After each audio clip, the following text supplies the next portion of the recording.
you're not going to be in the right frame of mind, or you're about to deliver a child. Women understand this. You're in so much pain that you might curse the doctor out. Is the doctor going to stop the delivery because you cursed him out? No, they're used to it. That only happens because you have built rapport.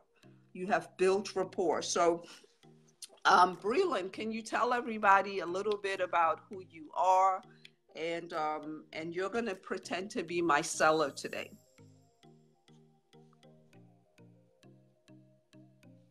Can you hear us? We can't hear you though. Still can't hear you, Breland.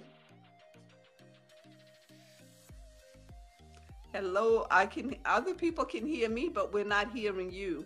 Okay, it's your phone. I think you want to hang up and start again because something's going on your side.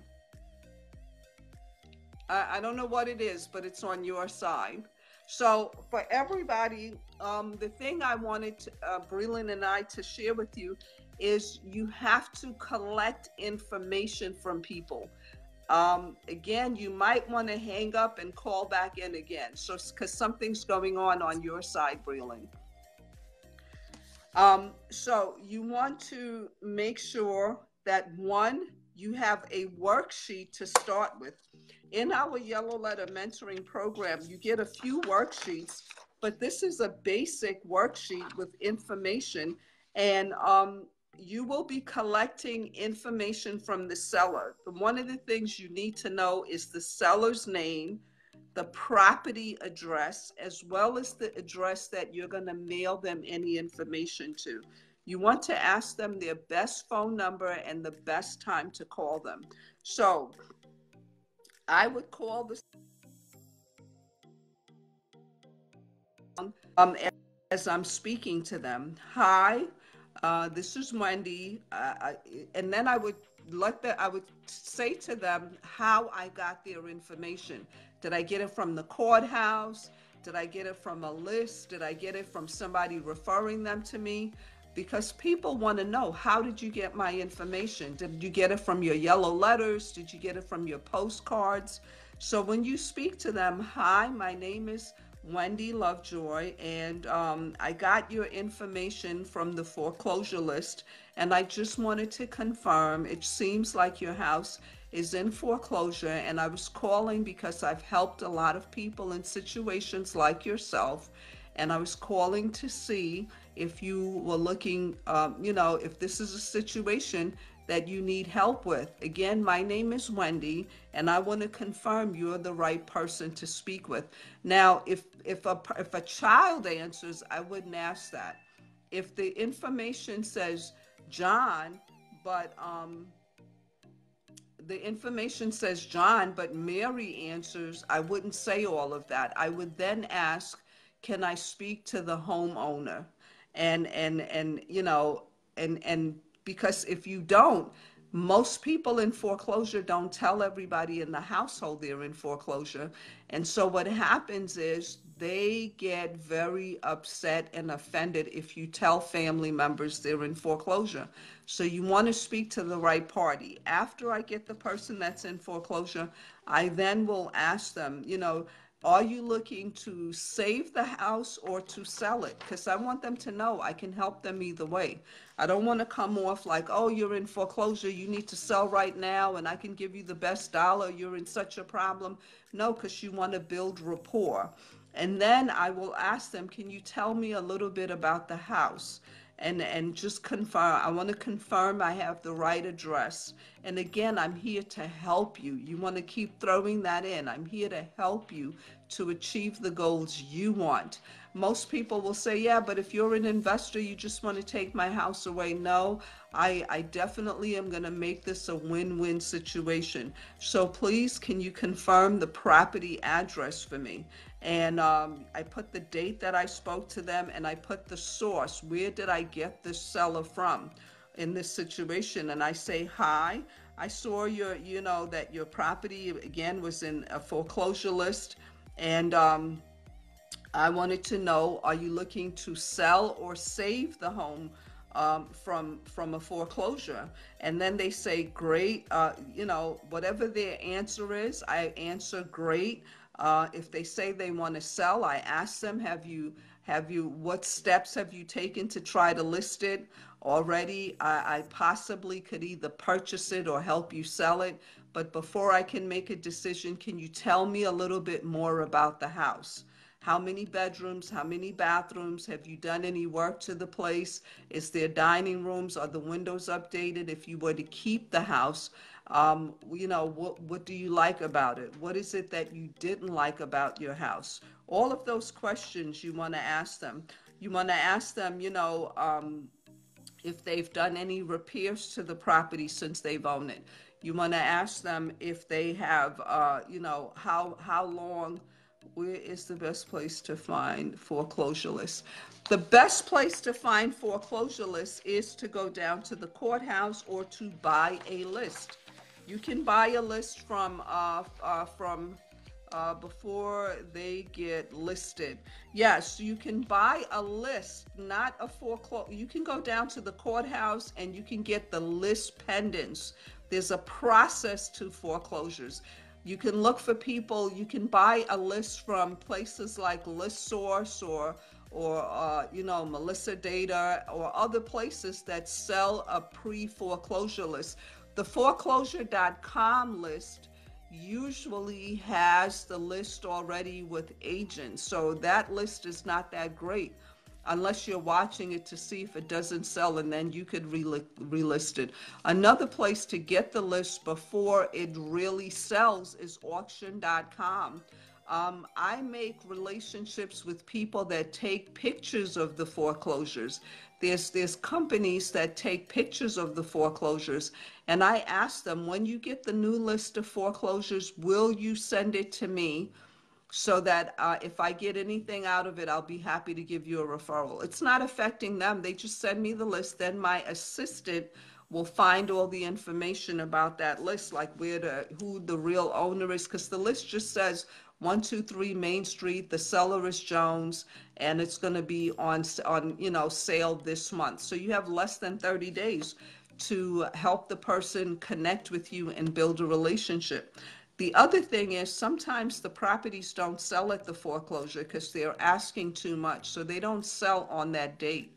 That's why it's good to build relationships. Sometimes the house goes up for sale more than one time before it sells. In some states, people can be in their home well over a year before it's sold.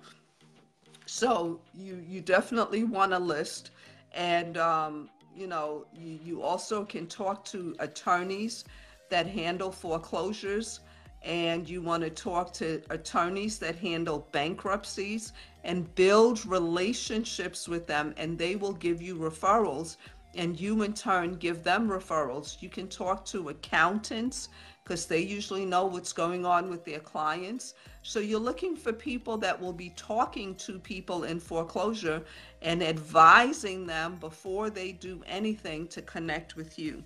So after you ask them all the details about the house, then you want to ask them, how many payments is the house behind?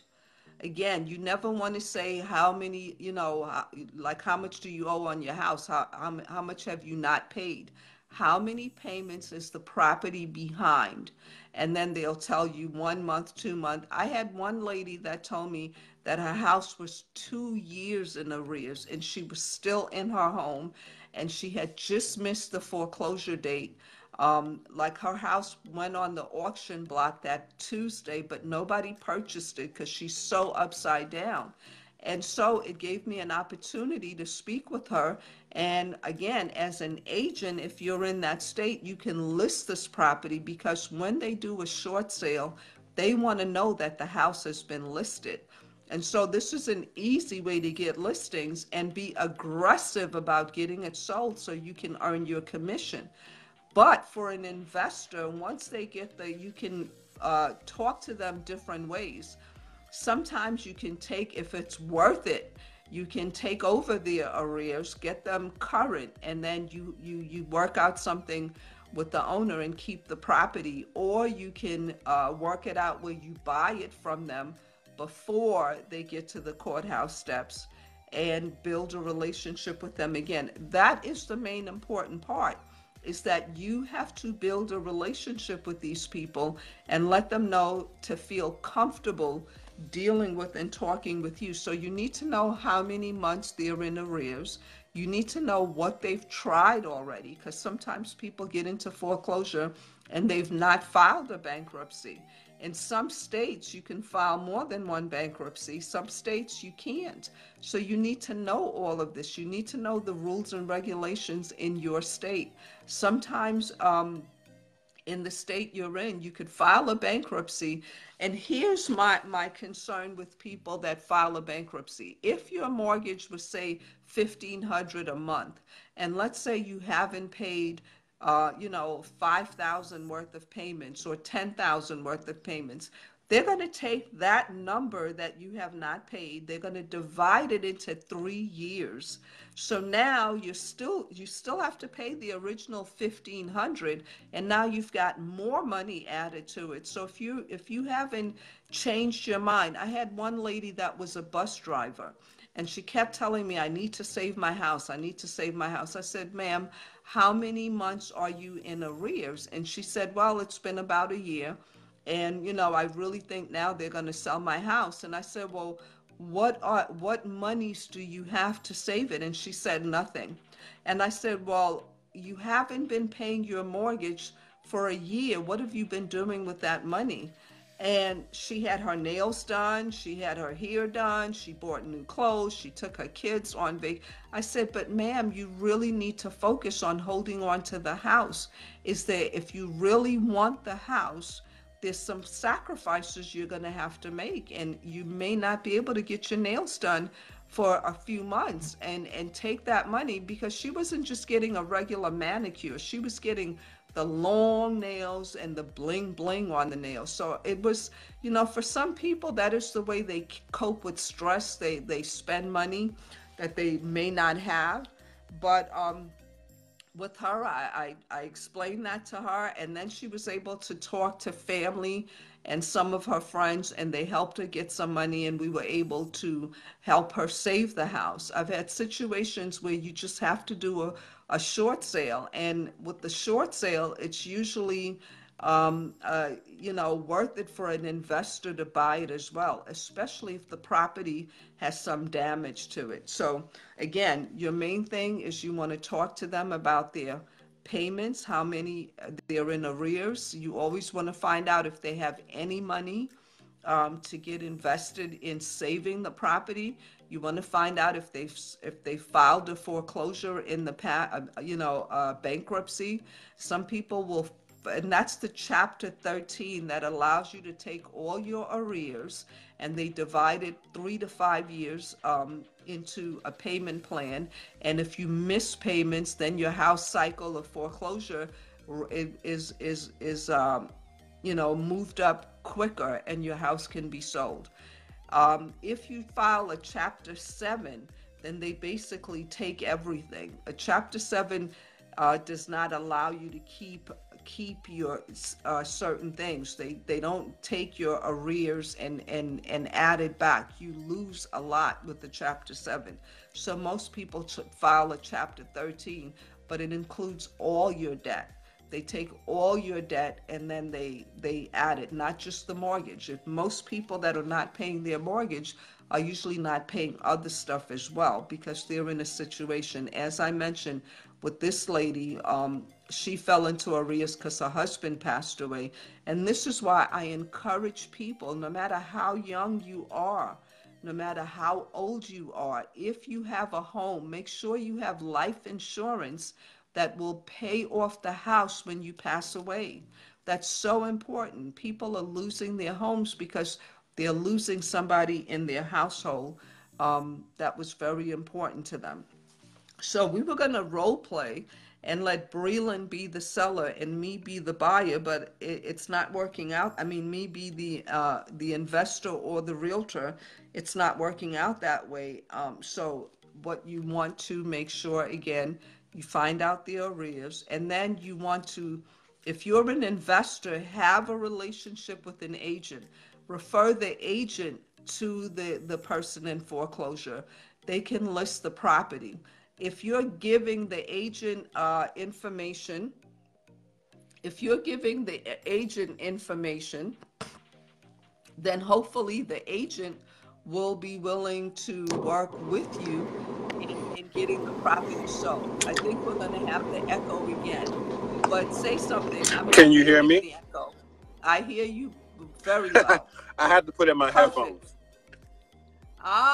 That's something that's simple. Mm-hmm. It took Thank you, 15 tries, Jesus. but we got it going. There we go. So you're going to be the seller. Okay. So before we get started, I would like you to tell everybody who you are. I'm Fitzgerald Breland. I'm a real estate agent and investor here in the state of Georgia.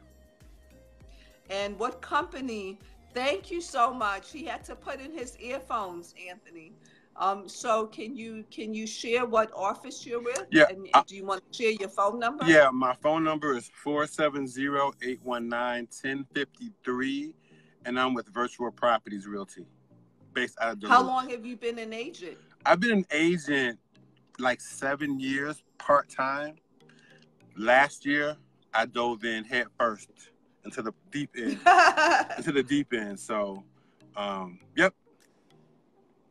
And can I ask, what about foreclosures interests you?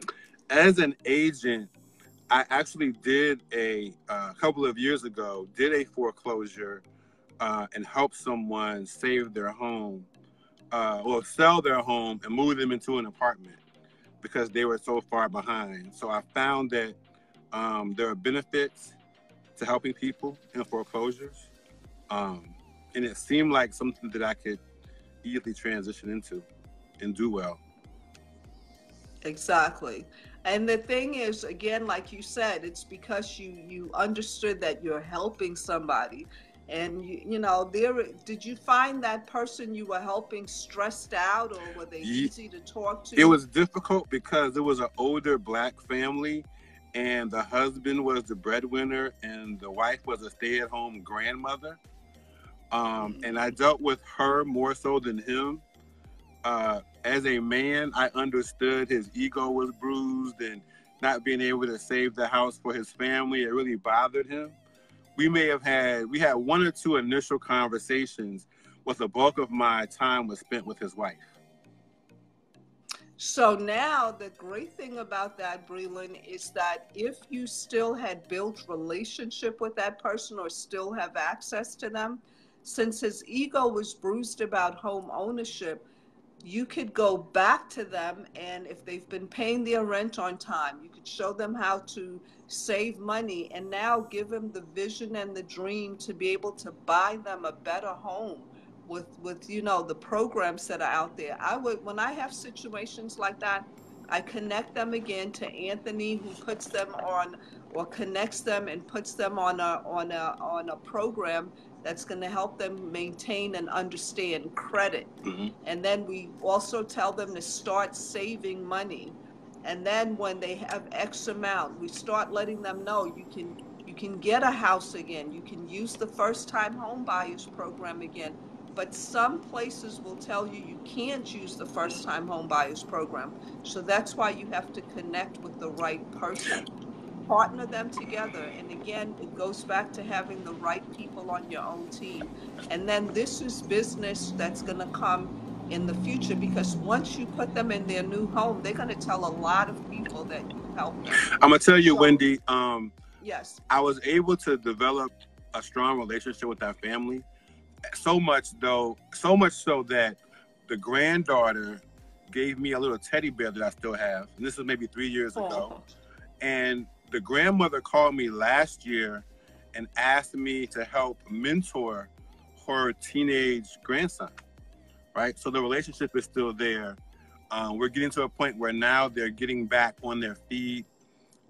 They're taking on the opportunity of trying to get financing in place to purchase a home. So you are right. If you can give results to people in foreclosures, it's a win-win, not only on the short term, but in the long term too.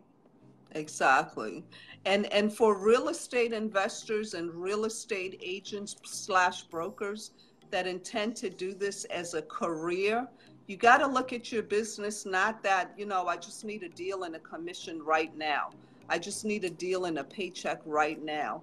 Put that out of your head. Focus on mastering the systems and building your team. And I always say this over and over and over. I'm not selling anybody, but when I find somebody who's good on my team, I add them to other people. Thank you. I connect them to other people so that, because no matter what, you want to build your own team. And you always want to add lenders to your team. You always want to add other real estate agents, even though you're an agent yourself, and because they'll be in states you can't work with. I don't know if you heard me, but as I mentioned, because I know a lot of real estate agents and I make it a point to build relationships with other agents, I find the best agent I can find in a certain state. And when I have somebody that needs to do something in that state, I refer them and I get a referral fee just for having connected them. When I first became a Century 21 agent, when I first started with ERA, my broker would get a lot of referrals from relocation companies, and they wanted somebody to go take pictures of the house. So I would get paid $50 to $100 to go take the pictures. A lot of the agents were like, "Oh, that's a waste of my time. I don't want to bother." But what happened is, because I took, and then you had to write a report on the property. So they were like, "I'm not doing a report for no $100. I'm not. Give them to me all day," because it also turned out to be listings I got. Mhm. I got at least, I'd say, 80% of the homes that I went and took pictures for. So you got to look at your business from different angles and how to keep it coming. And so again, doing stuff like that, it could be listings, but that quick cash, that $50, $100, whatever, will also pay for marketing and other things that come into play as you're building your business. So that's a thought. Ask your companies, do they have a relocation division? And if they don't, ask them if you can start it. Put in the effort to get that relocation going, because most franchises, people are calling them anyways that want to buy in your state. So let's get to the meat and bones of this. You're the seller. So I'm going to call you, and I got you from a foreclosure list. Okay. So, hi, my name is Wendy, and may I speak with, I believe it's Mr. Breland. Is he available? You got him on the phone. Oh, great, great, great. Again, my name is Wendy, and I'm with Real Estate is Power. And I called because I noticed that your home was in foreclosure. And I'm actually calling to let you know that I can help you in this situation.